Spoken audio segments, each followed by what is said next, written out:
Yo, j'espère que tu vas bien. Dans cette vidéo, on va parler d'Instagram et comment j'adopte Instagram pour mon business. Tu vas voir que dans cette vidéo, je vais te partager mon retour d'expérience, qu'est-ce que je mets en place pour développer Instagram et que ça permette d'avoir de meilleurs résultats pour mon business. Et tout ça, on va le voir à travers 5 points, 5 étapes importantes qui pour moi sont essentielles si tu veux développer Instagram pour ton activité.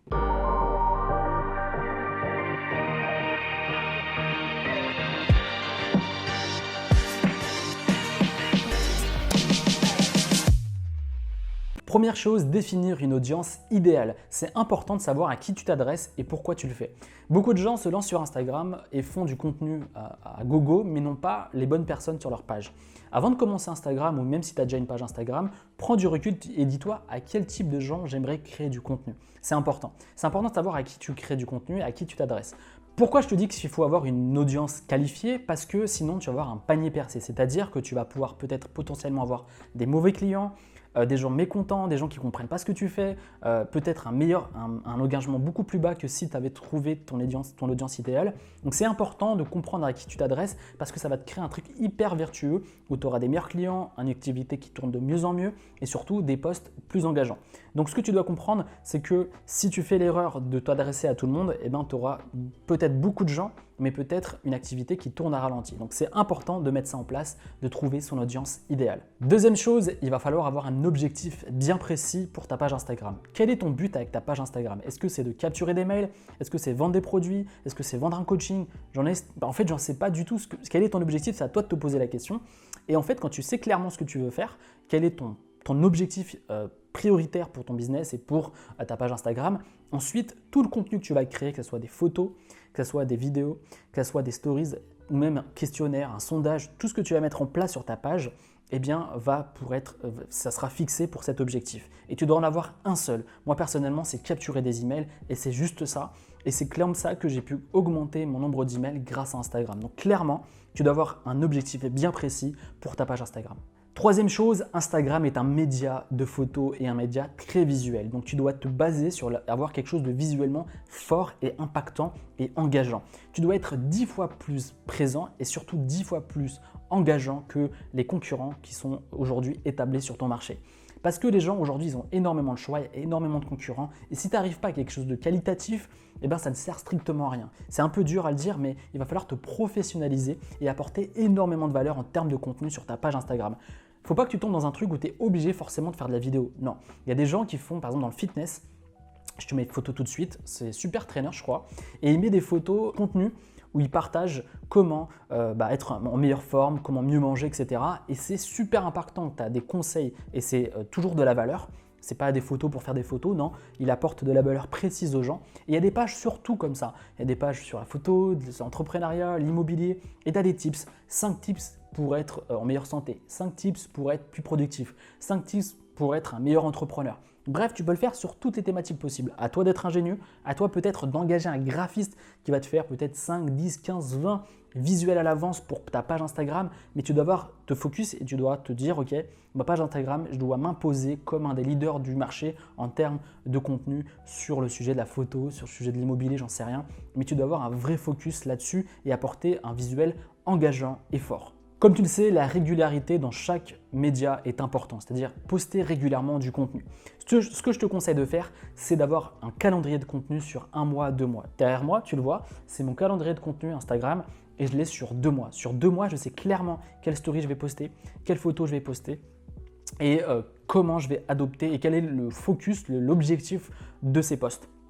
C'est comme ça que je fais et si tu prends de l'avance, si tu as une visibilité sur ce que tu vas mettre en ligne, eh bien tu vas avoir une tranquillité d'esprit et tu vas mieux gérer ton entreprise. Je vois énormément de gens qui font ça un peu en mode freestyle, ça sert strictement à rien et c'est une grosse bêtise parce que tu vas être toujours dans ce stress de dire ok mais quel post je vais poster aujourd'hui, quel type de photo je vais mettre en ligne, quel type de story je vais mettre en ligne. Et tu es dans ce stress et finalement ton contenu va en pâtir. Si tu prends un peu d'avance, même beaucoup d'avance, tu vas avoir une tranquillité d'esprit et tu vas être beaucoup plus impactant et beaucoup plus engageant. N'oublie pas que l'objectif de ta page Instagram, c'est de développer ton audience et de atteindre tes objectifs. Donc, il faut vraiment que tu prennes de l'avance, que tu te professionnalises et que tu aies de l'avance et que tu postes régulièrement. Régulièrement, c'est quoi? C'est 5 fois par semaine, voire 7 fois par semaine. Chaque jour, tu dois poster du contenu pour toucher ton audience, que les gens interagissent avec tes stories, avec tes photos, mais qu'il y a un vrai une vraie interaction régulière avec ton contenu. Plus tu vas poster et plus tu vas avoir du monde sur ta page et plus tu vas avoir d'abonnés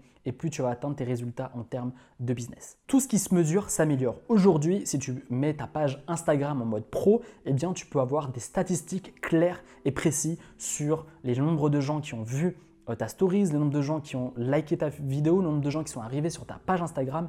Tout ce que tu vois, tu l'adoptes et en tout cas, tu le notes et tu vois qu'est-ce qui marche et ce qui ne marche pas, surtout au début. Comme ça, tu vas voir quel type de contenu fonctionne le mieux, quel type de photo fonctionne le mieux, quel type de stories fonctionne le mieux, quel type de sondage fonctionne le mieux. Et avec tout ça, tu vas pouvoir de jour en jour améliorer ton contenu, améliorer ta page Instagram et donner ce que veulent les gens. Le but de ta page Instagram, ne sois pas égoïste, il faut que tu donnes le meilleur contenu pour les gens et non pas ce que tu penses qui soit bien pour les autres. C'est important que tu comprennes ça. Même si tu penses connaître super bien ton audience, tu vas faire des découvertes chaque jour que tu vas poster. Et c'est pour ça qu'il est important de poster chaque jour parce que tu vas faire plein d'erreurs, tu vas prendre tous les jours et tu vas voir que chaque jour que tu vas poster, tu vas découvrir que par exemple un post a explosé les scores et tu dis ah mais ça a l'air intéressant, ce post là que j'ai mis en ligne, cette photo et ce contenu que j'ai mis en ligne a l'air de mieux marcher que les autres, pourquoi pas développer ce type de contenu encore plus pour mon audience, pour les aider et surtout que tu puisses, que les gens puissent rentrer en contact avec tes produits, tes services, ton coaching, etc.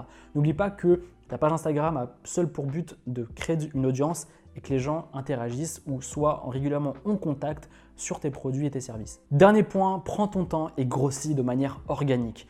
Avoir de la croissance organique, c'est la meilleure manière de réussir, c'est mon point de vue. Hacker, prendre des bots, etc., tu peux l'utiliser au début pour un peu avoir de croissance, mais fais-le intelligemment. Sois pas un gros bourrin qui a que des abonnés, qui a 10 000 abonnés, mais qui viennent principalement de Chine, d'Inde, etc. Parce que ça devient ridicule. Tu vois des gens qui ont 10 000 abonnés, 20 000 abonnés, mais quand tu regardes leur page, tu vois leurs photos, ils ont 100 likes, 150 likes. Et tu vois qu'il y a une incohérence en termes de likes sur leurs photos et le nombre d'abonnés. Donc ton place sur ce truc-là, vaut mieux avoir 100 abonnés qualifiés, de vrais gens, 1000 abonnés de vrais gens, que d'avoir 10 000, 20 000, 30 000 abonnés, mais c'est que des robots. Donc c'est important que tu comprennes ça, c'est que c'est vrai que c'est alléchant, c'est tentant de se dire ok je vais gonfler mes chiffres pour impressionner la galerie. Mais en fait c'est juste qu'au fond c'est complètement faux, ça apporte aucune valeur, tu as une fake audience, c'est comme si mes 22 000 abonnés, c'était complètement faux et donc tu le verrais en termes de stats, tu le verrais en termes de likes, tu le verrais en nombre de vues et ça apporte clairement rien à ton entreprise. Donc tu peux avoir une petite stratégie de gros tag où tu essayes d'avoir quelques bots pour être un peu plus présent et être plus vu par d'autres gens et notamment en France ou dans les pays francophones, je peux comprendre, mais avoir des bots et grossir tes chiffres, c'est une erreur. Donc fais les choses convenablement. Prends les abonnés que tu as en ce moment et essaie de travailler déjà avec ça. Avec 100 abonnés, tu peux faire déjà des choses. Moi, j'ai déjà vendu des produits sur Messenger alors que j'avais 200 abonnés. Donc, ce n'est pas une question de nombre d'abonnés, c'est une question d'audience qualifiée qui aime sincèrement ton contenu, qui adore tes vidéos, qui adore tes photos, qui adore ce que tu partages. Et comme ça, petit à petit, peut-être que tu vas avoir 2000, 5000, 10 000 abonnés, mais des vrais gens qui vont aimer sincèrement ce que tu fais. Et juste avant de finir cette vidéo, si tu veux développer ton propre activité, si tu veux développer encore plus ton business, je te propose de recevoir du contenu pour développer ton business, pour faire plus de ventes, pour avoir plus d'audience et être le leader de ton activité, de ton marché. Pour cela, tu as juste à cliquer là ou dans la description et je serai ravi de t'accompagner et t'aider. On se retrouve prochainement sur une nouvelle vidéo. C'était Adam. Salut!